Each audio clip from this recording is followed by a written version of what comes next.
الحمد للہ رب العالمین والصلاة والسلام علی سید الانبیاء والمرسلین اما بعد فاعوذ باللہ من الشیطان الرجیم بسم اللہ الرحمن الرحیم الم تر الی ربک کیف مد الظل ولو شاء لجعلہ ساکنا ثم جعلنا الشمس علیہ دلیلا صدق اللہ العظیم۔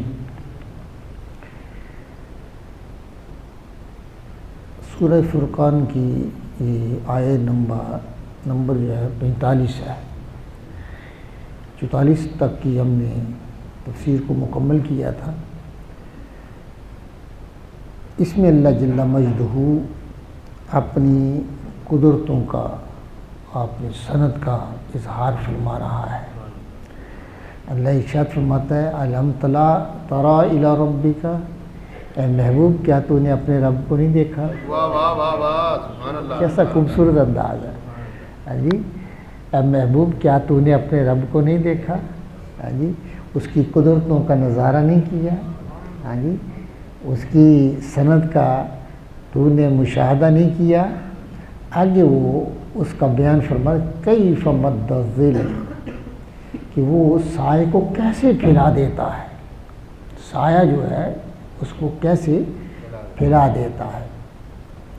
یہاں یہ بات یاد رکھیں کہ یہ جو سایہ اس کا ذکر ہو رہا ہے نا، اس سے مراد امام بغوی کہتے ہیں کہ یہ جو دن کا سایہ نہیں ہے، اس سے مراد ہے جو طلوع فجر سے لے کے طلوع آفتاب تک کا جو وقت ہے، جسے صبح صادق بھی کہتے ہیں۔ صبح صادق سے لے کے سورج نکلنے کا جو درمیانی وقت ہے، اس سے مراد وہ سایہ ہے، کیونکہ اس وقت ساری کائنات پر یعنی پورے علاقے پر سایہ ہوتا ہے۔ جو سورج نکلنے کے بعد سایہ تو وہ جزوی ہوتا ہے، جہاں کوئی چیز آڑے آ گئی ہے، حائل ہو گئی ہے تو وہاں سایہ بن گیا ہے، باقی پر تو سایہ نہیں ہوتا۔ تو اس سایہ سے مراد وہ کہتے ہیں کہ یہ صبح صادق سے اور طلوع آفتاب کا وقت جو ہے، اس سے یہ مراد۔ لیکن رات کا ایک حصہ ہوتا ہے جہاں جب بہت تاریکی ہوتی ہے، بہت زیادہ تاریکی ہوتی ہے، اس کو ہم رات کہتے ہیں۔ اور پھر ایک یہ صبح کے بارے میں ایک صبح کاذب ہوتی ہے، ایک صبح صادق ہوتی ہے۔ یہ صبح صادق کا جو وقت ہے، اس سے پہلے، اب یہاں تو آپ کو نظر نہیں آتا، گاؤں کے اندر اگر آپ جائیں کھلے علاقے میں تو وہاں یہ بات آپ صاف نظر آئے گی کہ یہ جو مشرق سائڈ ہے جہاں سے سورج نکلنا ہوتا ہے، تو وہ ایک عمودی شکل جیسے ستون نہیں ہوتا، اس طرح سے روشنی اٹھتی ہے تھوڑی دیر کے لیے، پھر وہ غائب ہو جاتی ہے، وہ روشنی ختم ہو جاتی ہے، دوبارہ اندھیرا آ جاتا ہے۔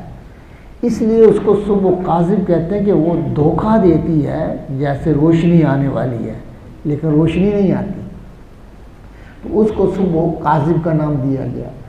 اس کے بعد جو ہے نا وہ پھر روشنی جو ہے نا پھوٹتی ہے اس افق سے، ہاں جی، یہاں سے سورج نکلنا ہوتا ہے، وہاں سے آہستہ آہستہ وہ شمالاً جنوباً اس طرح سے پھیلتی چلی جاتی ہے۔ وہ نور جو ہے نا یوں کر کے پھیلتا چلتا ہے اور وہ پھیلتا ہی چلا جاتا ہے، آہستہ آہستہ آہستہ دھیرے دھیرے وہ روشنی زیادہ بڑھتی ہے یہاں تک کہ سورج نکل آتا ہے۔ یہ جو صبح صادق کا ٹائم ہے نا، جب روشنی افق پر شمالاً جنوباً پھیلتی ہے اور پھیلتی چلی جاتی ہے یہاں تک کہ سورج نکل آتا ہے، سورج آفتاب جو ہے نا وہ طلوع ہو جاتا ہے، یہ جو درمیانی فاصلہ ہے، یہ درمیانی وقفہ جو ہے، اس کو یہ مراد ہے ظل، کہ اللہ تعالیٰ کیسے اس کو پھیلایا ہوا ہے۔ اور پھر فرمایا وَلَوْ شَاءَ لَجَعَلَهُ سَاكِنًا، اگر وہ چاہتا تو اس کو اسی طرح ٹھہرائے رہتا، کیونکہ اب امید ہو جاتی ہے نا کہ سورج نکلنے والا ہے۔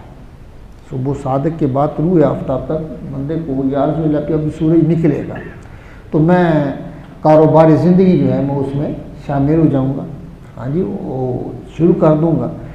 اللہ فرماتے ہیں کہ یہ تمہارا انتظار جو ہے، اگر اللہ اس کو ٹھہرائے دیتا اس سائے کو اور سورج نہ نکلتا، ہاں جی، تو پھر تمہارا حال کیا ہوتا کہ تم انتظار میں رہتے، روشنی کبھی بھی نہ آتی، ہاں جی، نور سے محروم ہو جاتے۔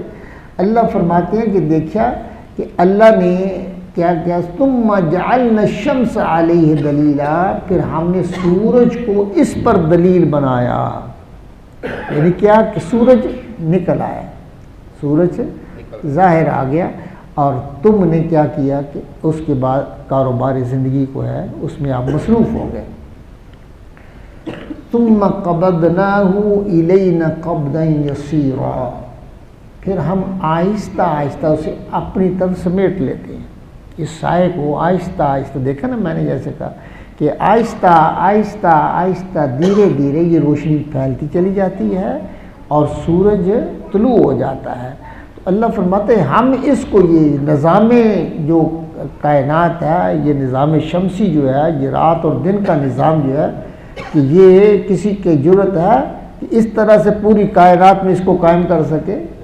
کیوں جی، کسی کا کام، یعنی پوری کائنات میں دیکھیں اب بھی کہیں سورج نکلا ہوا ہے، کہیں رات ہے، یہ سارا نظام جو اللہ فرماتا ہے ثم قبضناہ الینا قبضا یسیرا، یہ جو سایہ میں نے قائم کیا ہے، پھر آہستہ آہستہ دھیرے دھیرے ہم اس کو سمیٹ لیتے ہیں، ہاں جی، اس کو ہم اپنی طرف سمیٹ لیتے ہیں۔ وَهُوَ الَّذِي جَعَلَ لَكُمُ اللَّيْلَ لِبَاسًا وَالنَّوْمَ سُبَاتًا وَجَعَلْنَا النَّهَارَ نُشُورًا، پھر اللہ فرماتے ہیں کہ وہی ذات ہے جس نے رات کو تمہارے لیے پردہ کیا، لباس، رات کو لباس کا کیا آپ کو چھپا لیتا ہے، اور رات کیا یہ چیزوں کو چھپا لیتی ہے، اندھیرا ہو جاتا ہے، رات جو ہے وہ تمہارے لیے پردہ بنایا ہوا، نوم سباتا، اور وہاں جو نیند آپ کو آتی ہے وہ آپ کے لیے راحت ہے، رات کی نیند آپ کے لیے راحت ہے۔ اللہ فرماتے ہیں میں نے ایک پردہ ڈال دیا تاکہ سکون ہو جائے، تاکہ سکون ہو جائے، اور پھر آپ کی نیند میں کوئی چیز جو ہے وہ حائل نہ ہو اور آپ کو ڈسٹرب نہ کر سکے۔ کیسا خوبصورت نظام ہے، ہاں جی، اور نیند پتہ کتنی ضروری ہے آپ کی صحت کے لیے، کہ آپ سارا دن کے تھکے ماندے ہوتے ہیں، آپ کے اعصاب ٹینشن میں ہوتے ہیں، ہاں جی، یوں ہی آپ سوتے ہیں، اللہ تعالیٰ کے نظام میں آپ کے جسم کو ڈھیلا کرتا ہے، اور آہستہ آہستہ آپ کے جو اعصاب ہیں وہ، ہاں جی، وہ آرام کی وجہ سے وہ پھر جب صبح اٹھتے ہیں آپ بالکل فریش ہوتے ہیں، تر و تازہ ہوتے ہیں، ہاں جی۔ اللہ فرماتا ہے کہ دیکھیے میں نے تمہارے لیے، ہم نے رات کو لباس بنایا ہے، ہر چیز کو سکون عطا کیا، پردہ دے دیا ہے، اور ہر بندہ جو ہے نا وہ متحرک تھا اب ساکن ہو گیا، ہاں جی، اور یہ نیند جو ہے تمہارے لیے بہت ضروری تھی، تمہارے آرام کے لیے، اور ہم نے نیند کو بھی پیدا کیا، ہاں جی۔ یہ نیند کتنی خوبصورت چیز ہے، یہ ان سے پوچھو جنہیں آتی نہیں ہے، ہاں جی، کس قدر ان کی حالت خراب رہتی ہے، اور پھر ان کو گولیاں کھانی پڑتی ہیں کہ تاکہ نیند آ جائے، تاکہ انہیں سکون آئے۔ تو یہ نیند کتنی خوبصورت ہے، کتنی اللہ کی نعمت ہے، کس قدر اللہ کی نعمتیں ہیں، ہاں جی۔ اب یہ دیکھیے ہم نے اللہ کی جب قدرتوں سے اور اس کی نیچر سے آپ ٹکرائیں گے نا تو اس سے آپ کو نقصان ہوگا، اگر اس کے مطابق چلیں گے تو آپ سکون میں رہیں گے۔ اب ہم نے کیا اس سے ٹکرانا شروع کیا، یہ نہیں، اب ہم لوگ رات کو جاگتے ہیں اور صبح سوتے ہیں، کیا صبح کو سکون ہوتا ہے؟ کیوں جی، صبح آپ سو بھی لیں تو آپ کو وہ نیند کا مزہ نہیں آئے گا جو رات کو آتا ہے۔ یہ ہم نے ٹکرانا شروع کیا ہے، اور اسی وجہ سے آج ہسپتال جو ہے وہ بھرے پڑے ہیں۔ ایک بہت بڑی کاز یہ ہے، ہاں جی۔ تو یہ قرآن جو ہے نا اس کے مطابق یہ ہے کہ آپ کو رات کو سونا چاہیے، رات کو سونا چاہیے، اللہ یہی اس کی چاہت ہے کہ میرا بندہ رات کو سو جائے۔ وَجَعَلْنَا النَّهَارَ نُشُورًا، اور ہم نے دن بنایا اٹھنے کے لیے، دن کو اٹھ جائیں، اور ہم دن کو سوتے ہیں، دن کو اللہ فرماتا ہے میں نے دن اس لیے بنایا کہ تم اٹھو، اٹھ کر اور جو ہے نا وہ پہلے میری عبادت کرو اور اس کے بعد عبادت کی برکتیں لے کر پھر تم اپنے کام میں جٹ جاؤ تاکہ میں اپنی رحمت شامل حال کروں. ہاں جی یہ ہے. وَهُوَ الَّذِي أَرْسَلَ الرِّيَاحَ بُشْرًا بَيْنَ يَدَيْ رَحْمَتِهِ وَأَنزَلْنَا مِنَ السَّمَاءِ مَاءً طَهُورًا. وہی ہے جس نے ہوائیں بھیجی ہیں اپنی رحمت کے آگے خوشخبری سنانے کے لیے، مژدہ سنانے کے لیے. اللہ فرماتا ہے وَهُوَ الَّذِي أَرْسَلَ الرِّيَاحَ. ہوائیں وہ کون ہے جو ہواؤں کو دھکا دے رہا ہے، چلا رہا ہے، وہ بھیج رہا ہے بشرم بین یدی رحمتہ، اپنی رحمت سے پہلے تاکہ خوشخبری سنا دو. آپ ہوا کو دیکھ کے کہہ دیتے ہیں کہ بارش آنے والی ہے، بارش آنے والی ہے. ہمارے جو گاؤں کے لوگ ہیں انہیں پتہ چل جاتا ہے کہ اندھیری آنے والی ہے یا بارش آنے والی ہے. وہ ہوا کے رخ کو دیکھ کے کہہ دیتے ہیں کہ بادل آنے والے ہیں. اللہ فرماتا ہے کہ میں نے ہواؤں کو بھیجا ہے تاکہ وہ خوشخبری سنا دیں میری رحمت آنے والی ہے، میری رحمت آنے والی ہے. یہ ہواؤں کو دھکا کون دیتا ہے؟ ہاں جی کون ہے؟ کبھی اس کی طرف تھپیڑے لگا کے چلا دیتا ہے، کبھی ادھر چلا دیتا ہے، کبھی ادھر، کبھی پچھم، کبھی پورب. ہاں جی یہ جو ہوائیں شمالاً جنوباً چلتی ہیں، مشرق و مغرب کی طرف جو ہے نا لہراتی ہوئی ہیں، یہ کیا ہے؟ کون ہے اس کو دھکا دینے والا؟ اللہ فرماتے ہیں ہم ہیں جو ان کو چلاتے ہیں تاکہ لوگوں کو پتہ چل جائے، ان کو خوشخبری مل جائے کہ میری رحمت آنے والی ہے. اور یہ بات حقیقت ہے کہ دنیا کے اندر کہیں نہ کہیں ہر وقت اللہ تعالیٰ بارش نازل فرما رہا ہوتا ہے. کسی نہ کسی جگہ بارش ہو رہی ہے. اب بھی کہیں نہ کہیں بارش، یہ نہیں ہو سکتا کہ پوری کائنات میں کبھی بارش نہ ہو، بارش ہوتی رہتی ہے. وہ آگے آئے گا. اللہ فرماتے ہیں کہ وَأَنزَلْنَا مِنَ السَّمَاءِ مَاءً طَهُورًا، اور ہم نے آسمان سے پانی اتارا پاک کرنے والا. یہ جو آسمان سے پانی آتا ہے یہ پاک ہے، طہور ہے، طہارت، خود بھی پاک ہے اور پاک کرتا بھی ہے. پاک جس زمین پہ نازل ہوتا ہے اس زمین کو پاک کر دیتا ہے. ہاں جی اور پھر ہم جو پیتے ہیں استعمال کرتے ہیں یہ وہی جو آسمان سے آیا ہوا ہے، اس کو زمین اپنے اندر محفوظ کر لیتی ہے.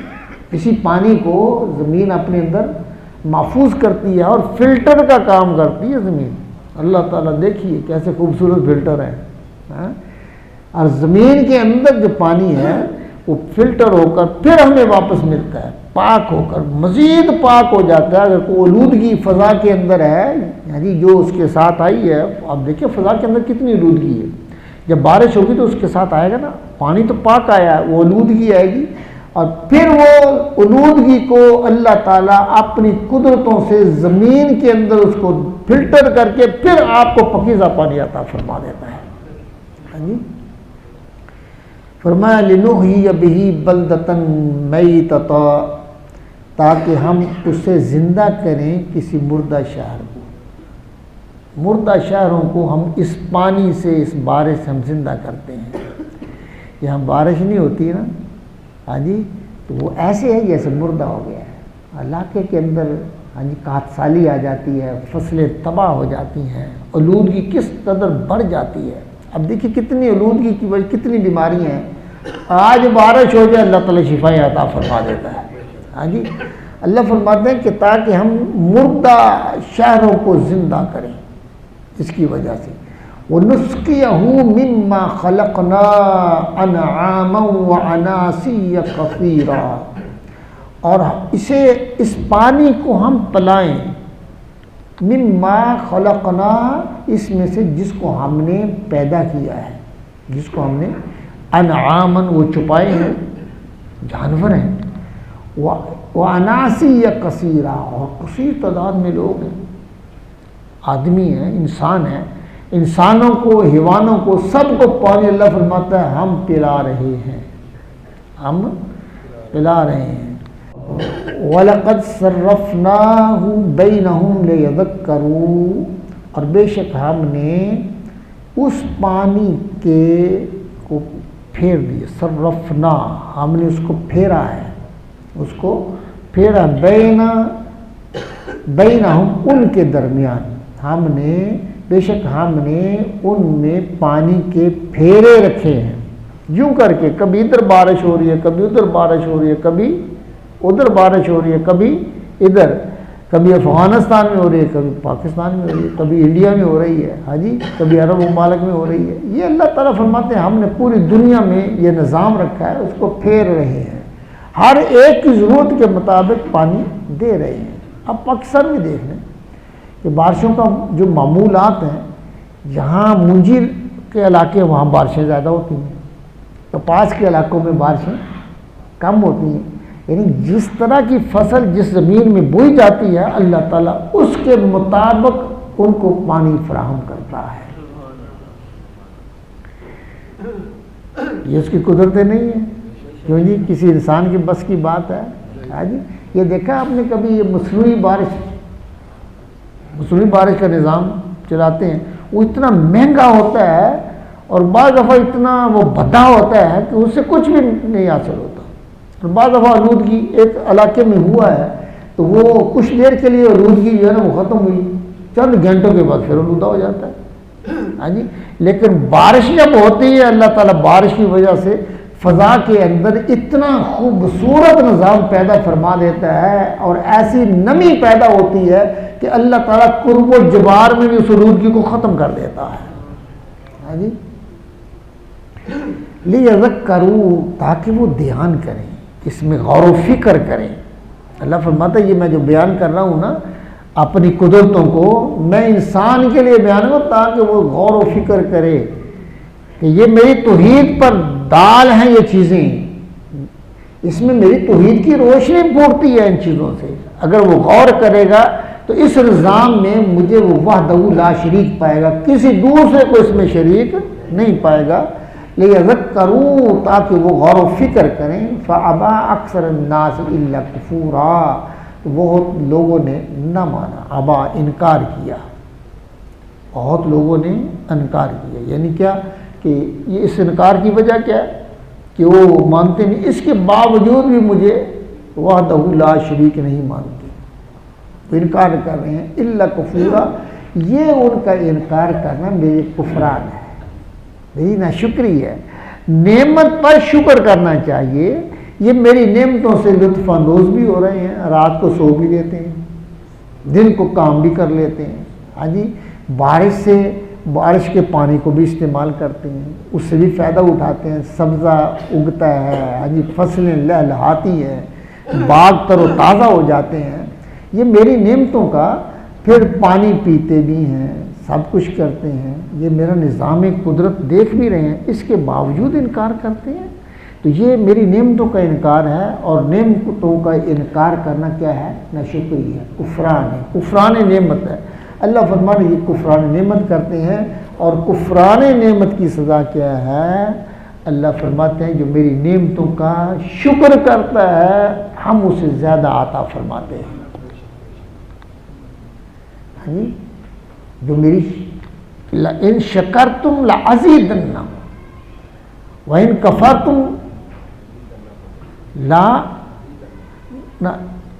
لَئِن كَفَرْتُمْ إِنَّ عَذَابِي لَشَدِيدٌ، اللہ فرماتا ہے کہ کفر کرو گے تو میرا عذاب بڑا شدید ہے، کفر کرنے سے عذاب ملتا ہے، شکر کرنے سے اللہ رحمت نازل فرما لیتا ہے، ان کو مزید اضافہ فرماتا ہے۔ وآخر دعوانا الحمدللہ رب العالمین۔ بسم اللہ الرحمن الرحیم، الحمدللہ رب العالمین، والصلاة والسلام علی سید الانبیاء والمرسلین، ربنا آتنا فی الدنیا حسنة وفی الآخرة حسنة وقنا عذاب النار وادخلنا الجنة مع الابرار یا عزیز یا غفار یا رب العالمین۔ مولا کریم اپنے محبوب علیہ الصلوۃ والسلام کے صدقے سے ہماری نماز فجر کو اپنی بارگاہ میں قبول فرما، ہم نے تیرے محبوب پہ مل کر درود و سلام پڑھا، قبول فرما لے، درس قرآن ہوا مولا قبول فرما، ہم سب کو قرآن سے روشنی حاصل کرنے کی توفیق عطا فرما، ہم سب کے گناہوں کو معاف فرما مولا، ہم سب کے گناہوں کو معاف فرما، اپنی رحمتیں شامل حال فرما، اپنی نعمتوں کا شکر کرنے کی توفیق عطا فرما، کفران سے محفوظ فرما، کفران سے محفوظ فرما، کفران سے محفوظ فرما، اپنے محبوب علیہ السلام کے وسیلہ سے قرآن کا نور عطا فرما، قرآن کا فہم عطا فرما، مولا قرآن سے جڑنے کی توفیق عطا فرما، اس سے ہدایت لینے کی توفیق عطا فرما، اپنے محبوب علیہ السلام کی اطاعت اتباع میں زندگی بسر کرنے کی توفیق عطا فرما، حضور کی محبت کی دولت عطا فرما، حضور کی محبت کی دولت عطا فرما، مولا اپنے محبوب علیہ السلام کے وسیلہ سے ہمارے مشائخ، اساتذہ، والدین کی حتمی بخشش و مغفرت فرما۔ ربنا تقبل منا انك انت السميع العليم وتب علينا انك انت التواب الرحيم صلى الله تعالى على حبيبه سيدنا ومولانا محمد وعلى آله وأصحابه أجمعين.